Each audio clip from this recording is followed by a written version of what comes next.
ഇന്ന് ഞങ്ങൾ എടുത്ത ലോഡ് വൈക്കം കല്ലറയിൽ നിന്ന് നീലേശ്വരത്തേക്കാണ്. അപ്പോൾ കക്ക ലോഡെന്നാണ് പറഞ്ഞത്. ഇപ്പം വന്നപ്പോൾ റോഡ് തീർന്ന് നമ്മളെ ഫ്രണ്ടിൽ നിന്ന് ഒരാൾ വഴി കാണിച്ച് പോവുകയാണ് ബൈക്കിൽ. ഞാൻ സൈറ്റിലെത്തി. കക്കയാണ് സംഭവം. കക്ക ഇങ്ങനെ ചൂളൊക്കെ ഇട്ട് ഇങ്ങനെ ബാഗിലാക്കി. 10 കിലോ ബാഗാണ്. ഇതാണ് സെറ്റപ്പ്. ഈ വയലിങ്കരയിലിട്ടാണ് ഇതൊക്കെ ചെയ്യുന്നത്. ഇത് പൊടിക്കാൻ വേണ്ടിയാണ് കൊണ്ടുപോകുന്നത്. വളത്തിനെന്നൊക്കെയാണ് പറയുന്നത്, അറിയില്ല. അത് അവിടെ ചെല്ലുമ്പോൾ അറിയാം. അങ്ങനെ ബാഗ് പൈമാറി കയറ്റി തുടങ്ങി. അപ്പോൾ ഞാൻ ചെറുതായിട്ടൊന്ന് മയങ്ങി. അത് ലോഡ് കയറ്റി തീർന്നപ്പോൾ അവർ വിളിച്ച് പായൊക്കെ ഇട്ട് ഞാനും നൗഫലും കൂടെ കെട്ടിക്കഴിയാറായി.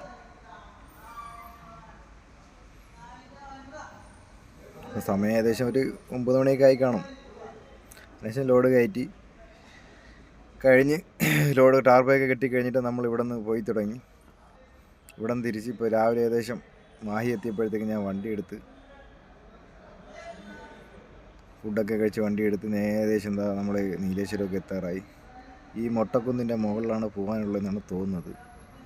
എന്തായാലും അവിടെ ചെല്ലുമ്പോൾ അറിയാം. സംഭവം പ്രതീക്ഷിച്ച പോലെ തന്നെ വന്ന് ഇതിൻ്റെ ഓണർ ഒരു ആൾട്ടോ കാറും കൊണ്ടുവന്ന് ഫ്രണ്ടിൽ നിന്ന് വഴി കാണിച്ച് പോകുമായിരുന്നു. സംഭവം ലോറി പോകാത്ത അല്ലെങ്കിൽ 20 അടി വണ്ടി പോകാത്ത വഴി കൂടെ കൊണ്ടുപോയി ഒരു 5-6 കുത്തിത്തിരിപ്പൊക്കെ തിരിച്ച് ആണ് ഞാൻ ഈ വണ്ടി ഇങ്ങനെ മുകളിൽ കയറ്റിയത്. ഇറക്കിപ്പോയി തിരിക്കാനും കഴിയില്ല. നമ്മളെ പുള്ളി സംഭവം പറ്റിച്ചതാണ്. സംഭവം ഷെഡിലടിക്കാനുള്ളതാണ്. അവിടെ എത്തിയിട്ട് ചെറിയ വണ്ടിക്ക് അടിച്ചാണ് കയറ്റാനുള്ളത്.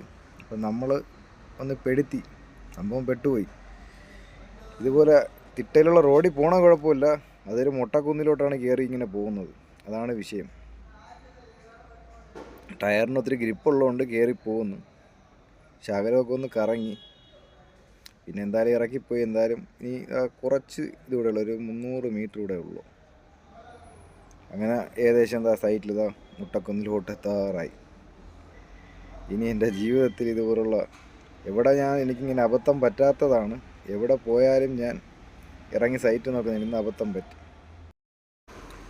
അങ്ങനെ ലോഡൊക്കെ ഇറക്കി ചെറുക്കൻ ഇങ്ങനെ ഇറങ്ങി വരികയാണ്.